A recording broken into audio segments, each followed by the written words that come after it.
Olá, meu caro aluno, eu sou o professor Sérgio Baldi, sou professor de Legislação Penal Especial e do curso de Peças Práticas para o concurso de Delegado da Polícia Civil do Estado do Pará. Hoje nós veremos diversas representações numa única peça. E o que é importante? Agora que a gente está chegando no final do curso, quando eu tenho diversas representações numa peça só, o interessante é a gente colocar em tópicos, tá? Vamos separar os tópicos.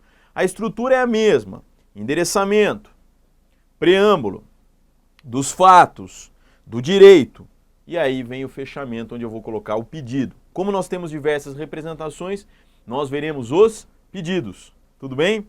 Vamos lá, fofinho, pode colocar o slide. Excelentíssimo senhor juiz de direito da segunda vara. Por quê? Porque vocês vão ver durante a peça que eu tenho um foro prevento. Já autorizou a interceptação telefônica no passado. Sigiloso, essa parte aqui, como eu sempre falo para vocês, é facultativa. Então vamos lá, delegado de Polícia Civil, pelo amor de Deus, jamais coloque seu nome na peça, tá? Também não faça rúbrica na página, pelo amor de Deus, não rubrique. Delegado de Polícia Civil, que ao final subscreve, vem a com crase, presença de Vossa Excelência, com fulcro na Constituição Federal, no Código de Processo Penal, nas leis 12.830 de 2013, 9296 de 96 e 12.850 de 2013, representar pelas, vamos lá, você pode até colocar 2 pontos, quebra de sigilo telefônico, entre aspas, tá? Porque expressão que não corresponde com a realidade. Isso é do jargão policial, quebra de sigilo telefônico, quebra de dados de informática e telemática, interceptações telefônicas, faltou um S aqui, interceptação de dados de telemática e interceptação ambiental, pelos fatos e fundamentos que passa a expor para no final especificar os pedidos. Vamos lá? Então, para quem sempre quis estudar crimes previstos na lei de licitação, aliás, crimes previstos na lei de licitações, está aí. Nós vamos ver um agora.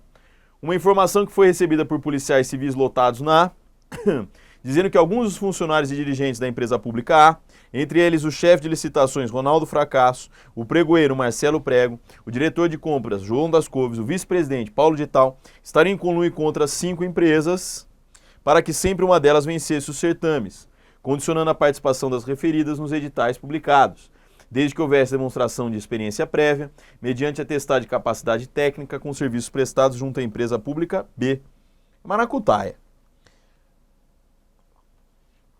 As únicas a prestarem serviços para a referida estatal são exatamente as 5 mencionadas: Budapeste, microempresa; Vancouver, microempresa; Michigan, microempresa; Alasca, microempresa e Varsóvia, microempresa, tá?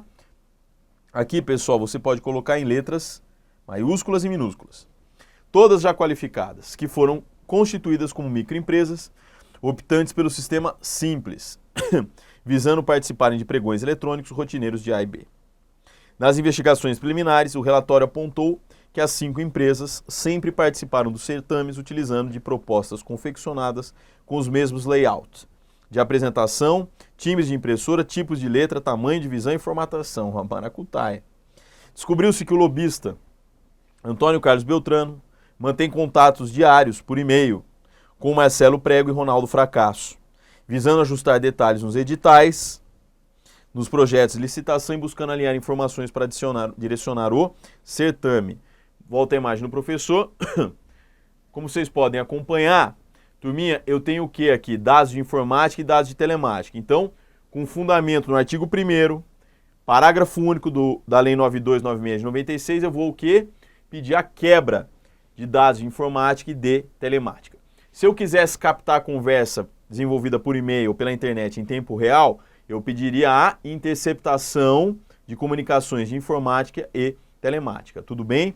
Sempre que a gente falar em internet ou intranet, a gente vai usar o parágrafo único do artigo 1º da Lei 9296 de 96, tudo bem? Esse artigo, inclusive, aliás, esse dispositivo, inclusive, foi declarado constitucional pelo Supremo Tribunal Federal há quase 20 anos, tá? Maiores informações, livro do professor Fernando Capês, curso de Direito Penal, volume 4. Curso de Direito Penal, volume 4, editora Saraiva, tá? Vamos na sequência. Pode voltar. Além disto, verificou-se que o proprietário da Budapest Limitada, Fernando João de Tal, telefone, operadora, amigo pessoal de Antônio Carlos Beltrano, e com quem mantém contatos diretos por meio de e-mails e telefonemas, é quem centraliza os acordos com os demais responsáveis pelas pessoas jurídicas e acerta o revezamento nos certames combinando preços e propostas. Tá ótimo. Inclusive descobriu-se que os empresários, para se acertarem nos revezamentos, reúnem-se sempre no mesmo restaurante, num espaço reservado, na mesma mesa, buscando preservação e intimidade para poderem negociar. O restaurante utilizado frequentemente por eles é a churrascaria, situada em Belém. Pessoal, o que eu tenho aqui? Eu tenho que vai precisar da interceptação ambiental. Tudo bem? E agora os empresários não sabem que a polícia já está de olho neles. Então, a gente vai usar a interceptação ambiental. Conforme decisão já exarada por Vossa Excelência, então aqui a gente tem o quê? O foro prevento. Em representação anterior, na verdade, é isso. Em representação anterior, conforme o que dispõe a lei de regência, é possível se constatar que as situações fiscais e bancárias dos envolvidos demonstraram evoluções patrimoniais incompatíveis com as rendas de todos os envolvidos. Todos os empresários mantêm contas do tipo pessoa jurídica no Banco Itapeba, S.A., que apresentam grandes movimentações desproporcionais aos andamentos das empresas. Tudo bem? Já os funcionários públicos envolvidos mantêm contas correntes no banco para receberem seus salários, mas os ganhos que percebem ao permitir o direcionamento dos certames são pagos por fora, que acabam sendo remetidos para contas de laranjas. Na Receita Federal, as declarações de imposto de renda dos empresários e dos funcionários demonstram a aquisição de bens acima dos ganhos habituais. Eu não estou falando em sonegação aqui não, tá? Eu não estou falando em sonegação fiscal. Eu não estou falando em sonegação fiscal porque se eu estivesse falando de sonegação fiscal, de questão relacionada a imposto de renda, eu iria para a Justiça Federal. Eu só mencionei aqui que os patrimônios são incompatíveis. Vamos lá? Do direito. Como se trata de apuração do crime de fraude em licitações, previsto no artigo 90 da Lei 8666 de 93, contra empresas públicas, sendo que o capital, os bens e valores são do Estado de Pernambuco, são do Estado do Pará. Peço desculpas. Fica evidente a competência da Justiça Local para o processo e julgamento do caso apresentado. Como já houve decisão cautelar nos autos em comento, por prevenção é competente a vara em apreço, que é a segunda vara criminal. Pessoal, Fofinho, volta a imagem, por favor, no professor. Eu ia falar, Fofinho, volta. Fofinho, por favor, já voltou a imagem no professor. Um detalhe, tá? Peço desculpas aqui porque eu mencionei Pernambuco. Essa peça... Ela é do ano de 2012, eu tinha elaborado ela para o concurso de delegado da Polícia Federal e com o passar do tempo eu fui adaptando para os concursos na área estadual. Um detalhe muito importante para vocês. Vocês viram que em momento algum eu falei de empresa pública federal, tudo bem? Em momento algum. Então, estou falando de uma empresa pública o quê? Estadual, justiça local, tá? Vamos lá? Pode voltar lá, fofinho. Deixa eu tomar um golinho d'água. Da organização criminosa. O cérebro da organização criminosa, Ronaldo Fracasso, reside em Belém. Uma vez que o dinheiro obtido com os crimes é lavado em diversos negócios que são administrados nessa capital. Nota-se também a ramificação da organização criminosa no poder público, pois possui na sua composição os servidores públicos da A e B, que também praticam inúmeros crimes contra a administração pública. Das empresas, né? Faltou. Das empresas A e B. Detalhe, pessoal, aqui está a diferença de organização criminosa para associação criminosa. Na organização criminosa eu tenho o quê? Ramificação. A organização criminosa ela deita tentáculos no poder público. Tudo bem? De outra parte, Antônio Carlos Beltrano e Fernando João de Tal são as pessoas que travam... Perdão. De outra parte, Antônio Carlos Beltrano e Fernando João de Tal são as pessoas que travam as negociações entre as partes integrantes do esquema criminoso. empresas públicas e privadas envolvidas, perpetrando assim o delito de corrupção ativa, previsto no artigo 333 do mesmo diploma. Cumpre destacar que se trata de fraude a certame licitatório, conforme se verifica nas inúmeras provas já entabuladas nos autos, cuja quebra de sigilo fiscal das declarações de imposto de renda demonstram que as aquisições e evolução patrimonial dos envolvidos estão em desalinho com as remunerações mensais. Desculpa. Cuidado aqui, pessoal, precisa dar o quê? Um espaço do parágrafo. A Lei 12.694 de 2012 apenas trouxe o conceito de organizações criminosas para o ordenamento jurídico. Precisa apagar isso aqui, ó.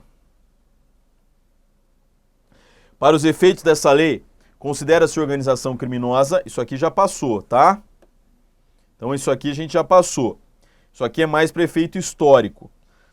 A 12.694 trouxe o conceito de organizações criminosas para o ordenamento jurídico. Apenas o conceito. Só que o crime está previsto aonde? O crime está previsto nos artigos 1º e 2º, aliás, no artigo 1º da Lei 12.850 de 2013. Vamos lá. Sustentamos a revogação do dispositivo supra. Qual que é o dispositivo supra? Volta aqui. O segundo da 12.694. Olha lá, o que o segundo falava? Para os efeitos dessa lei, considera-se organização criminosa a associação de 3 ou mais pessoas. Tudo bem?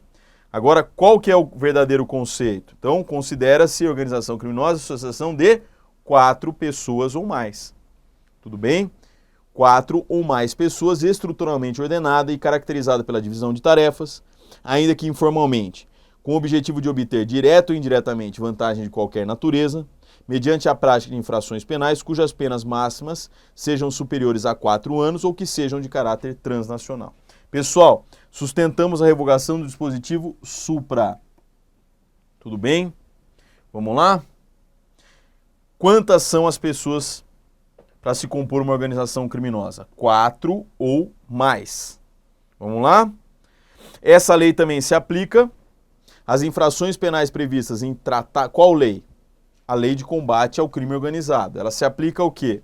As infrações penais previstas em tratado ou convenção internacional, quando iniciada a execução no país, o resultado tenha ou devesse ter ocorrido no estrangeiro ou reciprocamente.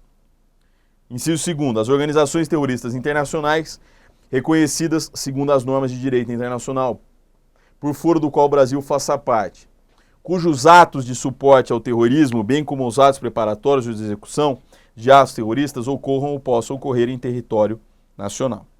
Tudo bem? Então essa lei também se aplica o que às organizações terroristas internacionais, reconhecidas segundo as normas de direito internacional, por foro do qual o Brasil faça parte, cujos atos de suporte ao terrorismo, bem como os atos preparatórios ou de execução de atos terroristas, ocorram ou possam ocorrer em território nacional. Pode voltar a imagem do professor. Vocês viram o ministro da Justiça, o meu glorioso professor de Direito Constitucional, Alexandre de Moraes, que me deu aula presencial no curso do Marcato no ano de 2003, ou 2004. O professor Alexandre de Moraes falou da questão dos atos preparatórios para o crime de terrorismo. Quando teve a operação Hashtag, o que eles fizeram? A Polícia Federal, com autorização da Justiça, cumpriu mandados de prisão e de busca e apreensão. Atos preparatórios para o crime de terrorismo, que é a compra do fuzil AK-47, ou pelo menos tentar comprar o fuzil AK-47. Tudo bem? Vamos na sequência. Pode voltar. Aqui está correto, ó. Tem um espaço. O artigo 2º caput e seus parágrafos da Lei 12.850 de 2013 tipificam o crime de formação do crime organizado e ainda trazem disposições penais sobre o tema. Só que a gente está tratando do quê? A gente está tratando de uma organização criminosa que comete crime contra as licitações, crime previsto na Lei de Licitações, a fraude. Tudo bem? Mas é sempre bom ver a 12.850 de 2013 e fazer o quê? Fazer uma digressão. Pessoal, quando eu era concurseiro, pode voltar a imagem no professor, eu tinha muita dificuldade em ler a letra da lei, por isso que eu estou insistindo em trazer nas peças práticas a letra das leis. Tudo bem? Eu sei que você não pode consultar na hora da prova, nem na primeira fase, nem na segunda. Em alguns concursos você até pode a letra da lei. Em alguns concursos você pode consultar a letra da lei na prova discursiva. Tá? Vamos lá? Então, artigo 2º, pode voltar lá. Promover, constituir, financiar ou integrar pessoalmente ou por interposta pessoa, organização criminosa. Reclusão de 3 a 8 anos e multa, sem prejuízo das penas correspondentes às demais infrações penais praticadas. Promover, constituir, financiar ou integrar pessoalmente ou por interposta pessoa, organização criminosa. Parágrafo 1º. Nas mesmas penas incorre quem impede ou de qualquer forma embaraça a investigação de infração penal que envolva organização criminosa. Vamos lá? Olha, tem tudo isso aqui. As penas aumentam-se até a metade se na atuação da organização criminosa houver emprego de arma de fogo. Não é nosso caso, não há emprego de arma de fogo, aqui a gente está lidando com fraude à licitação. Parágrafo 3º. A pena é agravada para quem exerce o comando individual ou coletivo da organização criminosa, ainda que não pratique pessoalmente atos de execução. Parágrafo 4º. A pena é aumentada de 1/6 a 2/3 se há participação de criança ou adolescente, não é o caso. Se há concurso de funcionário público, aqui sim, valendo-se a organização criminosa dessa condição para a prática de infração penal. Claro, a gente está falando em fraude à licitação. Inciso 3º, se o produto ou proveito da infração penal destinar-se no todo ou em parte ao exterior, se a organização criminosa mantém conexão com outras organizações criminosas independentes, não é o nosso caso, também aqui não é o nosso caso. Inciso 5º, se as circunstâncias do fato evidenciarem a transnacionalidade da organização. Então, só é a questão do inciso 2º. Eles estão se valendo de funcionário público para cometer os delitos. Volta a imagem no professor. O professor William Douglas, em meados dos anos 2000, professor William Douglas, professor Geraldo Prado e mais um professor lá do Rio de Janeiro, eles escreveram um livro comentando a Lei 9.034 de 95, a lei que foi revogada, a Lei de Combate ao Crime Organizado, a lei antiga de combate ao crime organizado, tá? Essa 9.034 de 95, ela foi revogada pela 12.850 de 2013, tá? Professor William Douglas, professor Geraldo Prado e mais um falavam que a diferença da quadrilha ou bando, hoje associação criminosa para organização criminosa, então hoje a diferença de associação criminosa para organização criminosa, usando do que o professor William Douglas e seus colegas falaram, nos ensinaram, é o que? A organização criminosa, ela deita tentáculos no poder público, ela tem ramificações no poder público, tudo bem? Então, no nosso caso aqui, eles estão se valendo de funcionários públicos para cometer a fraude a licitações. Tudo bem? A fraude contra licitações. Vamos lá? Na sequência, abrimos um tópico aqui das interceptações telefônicas. Das interceptações telefônicas e de fluxo de dados em sistemas de informática e telemática, da quebra de sigilo telefônico e de dados de informática e telemática. Pessoal, tudo isso aqui a gente já viu na aula correspondente. Mas vamos lá. Algumas informações dão conta de que as pessoas envolvidas no esquema estão travando os contatos por e-mail e por telefones, discutindo sobre a preparação e direcionamento nos certames licitatórios. O artigo 5º, inciso 12 da Constituição Federal foi regulamentado por meio da Lei 9296 de 96, que nos trouxe a possibilidade de interceptação das comunicações telefônicas em sistemas de informática e telemática. Isso aqui a gente já viu. Por extensão, também é possível, com autorização judicial, acessar dados telefônicos de informática e telemática para fins de investigação policial ou instrução processual penal. Volta a imagem do professor. Eu já tinha falado sobre a diferença da quebra para a interceptação na aula correspondente ao requerimento de interceptação telefônica e o requerimento de quebra de sigilo telefônico, ou representação por quebra de sigilo telefônico. Tudo bem? Vamos lá? A possibilidade de interceptações e acesso aos dados mencionados são medidas que se revelam imprescindíveis para as investigações criminais, uma vez que não há outro meio de prova disponível apto a elucidar o crime. No caso em tela, estão presentes os requisitos exigidos para o deferimento de tais diligências. Nós temos indícios razoáveis de autoria, certo, as pessoas já estão identificadas, crimes punidos com penas privativas de reclusão, organização criminosa, por exemplo, e a imprescindibilidade da medida, pois não há outro meio de prova disponível. A gente pode até deixar por último, a interceptação telefônica, tudo bem? E a quebra de sigilo telefônico. Da interceptação ambiental. Vamos lá. Uma interceptação ambiental no local mencionado nas investigações, onde se realizam as negociações, trará detalhes ainda maiores dos procedimentos utilizados para as práticas delituosas. Isso aqui a gente já tinha falado na aula de interceptação, tá? Já citamos o meu livro e vocês veem que eu cito primeiro a Constituição quando eu abro para dissertar sobre o assunto. Aqui eu falei sobre a Constituição Federal. Pessoal, vamos escrever por extenso artigo. Tudo bem? Aqui está a definição de interceptação ambiental que a gente acabou de ver na aula passada ou na retrasada. Na sequência, como forma de investigar e reprimir os crimes de informação de organizações e associações criminosas, o inciso 2º do artigo 3º da 12.850 de 2013 prevê que, em qualquer fase da persecução penal, já falei que pode ser tanto do inquérito como do processo, serão permitidos,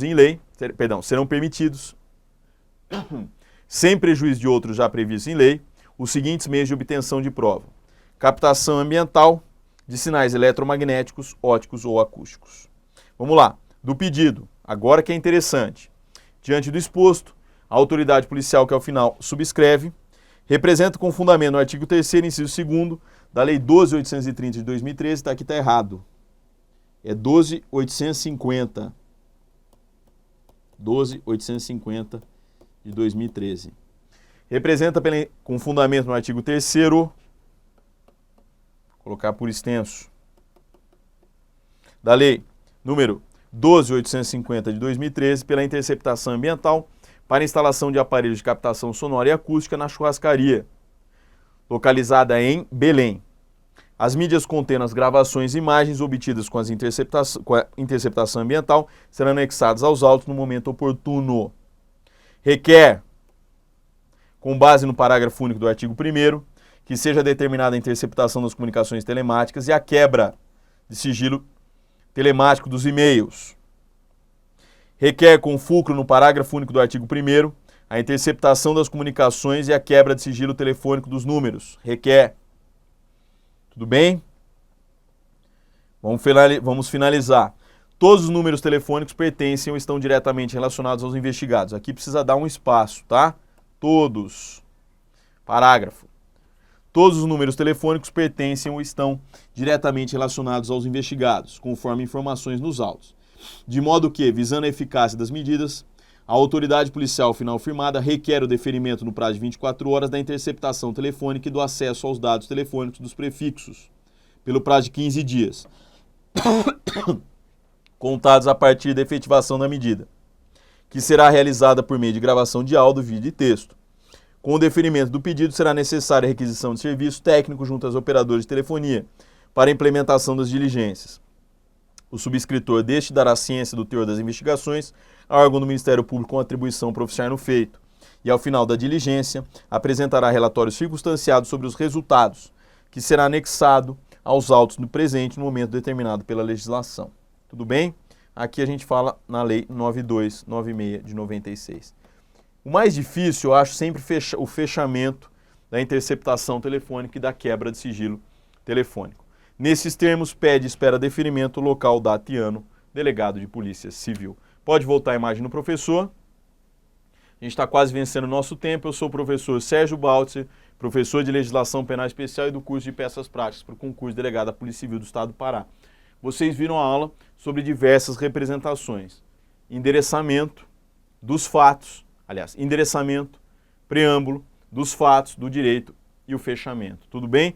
Na parte do direito, procura dissertar sobre todas as diligências elencadas, tá? Abre um espaço, abre um tópico para cada uma das diligências. Tudo bem? Até o nosso próximo encontro. Tchau.